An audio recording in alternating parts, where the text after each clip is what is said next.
Hi hello welcome back to my channel. ఈరోజు నేను చిక్కుడుగాయ టమాటా కర్రీని కొండ ప్రాంతంలో నివసించేటువంటి గిరిజనులు ఏ విధంగా కూర వండుకుంటారో అదే విధంగా చూపించబోతున్నాను. ఇలా వండినట్లయితే ఎటువంటి పోషక విలువలు కూడా తగ్గవండి.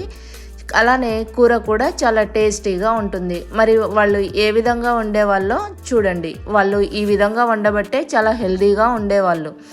ముందుగా చిక్కుడుగాయలు తీసుకొని ఈనెలు తీసి ఇలా తుంపుకొని పెట్టానండి. ఇలా తుంపుకోవడం వల్ల లోపల ఏమన్నా పురుగులు ఏమన్నా ఉన్నా కానీ చూసుకోవచ్చు. ఇప్పుడు శుభ్రంగా కడిగాను. కడిగితే చూడండి గింజలు ఎన్ని ఉన్నాయో. ఇలా కడిగి పక్కన పెట్టుకోవాలండి. అలానే కూరకు కావాల్సినటువంటి 2 పచ్చిమిర్చి, 1 ఉల్లిపాయ, 4 టమాటాలు తీసుకొని వీటిని సన్నగా కట్ చేసుకుంటున్నాను.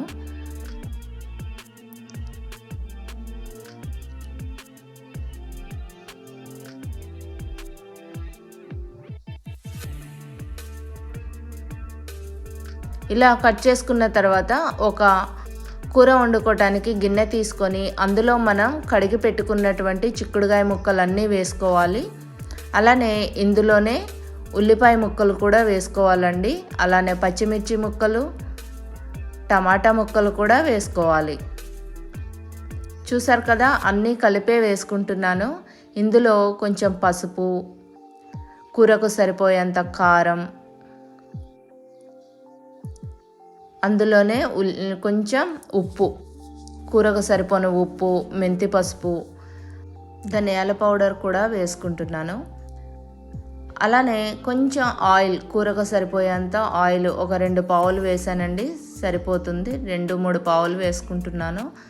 ఇలా వేసిన తర్వాత కొంచెం వాటర్ పోసుకుంటున్నానండి. ఇలా వాటర్ పోసుకొని మొత్తం కూడా ఈ ముక్కలన్నీ కూడా ఉప్పు, కారం, పసుపు అంతా కూడా ఈ ముక్కలకి కలిసే విధంగా కలుపుకోవాలి. నేను చూపిస్తున్న విధంగా గంటెతో ఇలా కలుపుకుంటే ముక్కలన్నిటికీ కూడాను ఉప్పు, కారం, పసుపు అలానే ఇవన్నీ కూడా కలిసిపోతాయి.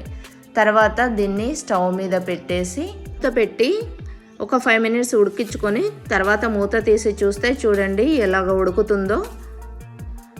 మళ్ళీ ఒకసారి దీన్ని అయితే తిప్పుకోవాలి. ఫ్లేమ్ మాత్రం మీడియం ఫ్లేమ్లో పెట్టుకోవాలండి స్టవ్.